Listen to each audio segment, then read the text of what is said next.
అటువంటి శ్రీరామనామం కానీ నరసింహస్వామి నామం కానీ విష్ణువు యొక్క ద్వాదశ నామముల యందు కనపడవు.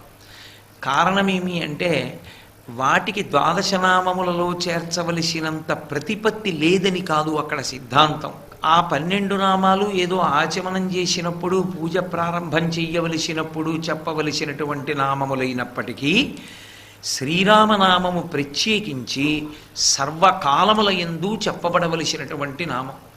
మనిషి ఊపిరి ఉన్నంతకాలం ఆఖరి ఊపిరిలో కూడా చెప్పవలసిన నామం శ్రీరామనామం. అందుకే శ్రీరామనామం ద్వాదశనామాలలో ఏదో ఒక్కసారి చెప్పవలసిన అవసరం లేదు, ఎప్పుడూ చెప్పవలసిందే అని మినహాయించారు. ఇక నరసింహస్వామి ఆర్తత్రాణపరాయణుడు. ఆయన పేరెత్తితే చాలు రక్షణ కలుగుతుంది. అంతటి మహానుభావుడు కనుక ఆయన కూడా ఇంద్రియములు తెలివిలో ఉన్నప్పుడు అంటే జాగృతావస్థ యందు అనేక పర్యాయములు స్మరించవలసినటువంటి ఉచ్చరించవలసినటువంటి నామం.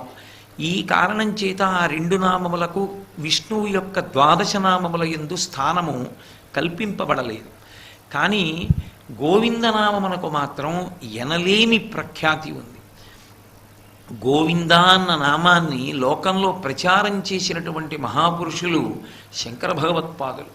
శంకర భగవత్పాదులు కాశీపట్టణానికి వెళ్ళినప్పుడు ఒక వృద్ధ బ్రాహ్మణుడు డుక్రుంకరణి వ్యాకరణ సూత్రములను ఇంకా ఆయన వల్లివేస్తూ ఎవరైనా విద్యార్థులు తన దగ్గర పాఠం నేర్చుకుని ఏదైనా ప్రతిఫలం ఇస్తారనేటటువంటి మోహబుద్ధి చేత ఆ వ్యాకరణ సూత్రాలని వల్లివేస్తుంటే చూసినటువంటి శంకరాచార్యుల వారు ప్రబోధాత్మకమైనటువంటి మాటలు కొన్ని మాట్లాడారు. దానికి ఆ గ్రంథానికి పేరు మోహముద్గరం. కానీ వారు మొట్టమొదటి శ్లోకంలో ప్రారంభం చేసినటువంటి మకుటం ఏదున్నదో ఆ మకుటంతో ఆ స్తోత్రం అంతా లోకంలో ప్రఖ్యాతి వహించింది. భజ గోవిందం భజ గోవిందం భజ గోవిందం మూఢమతే. 3 పర్యాయములు గోవిందనామాన్ని ప్రయోగించారు శంకరాచార్యుల వారు.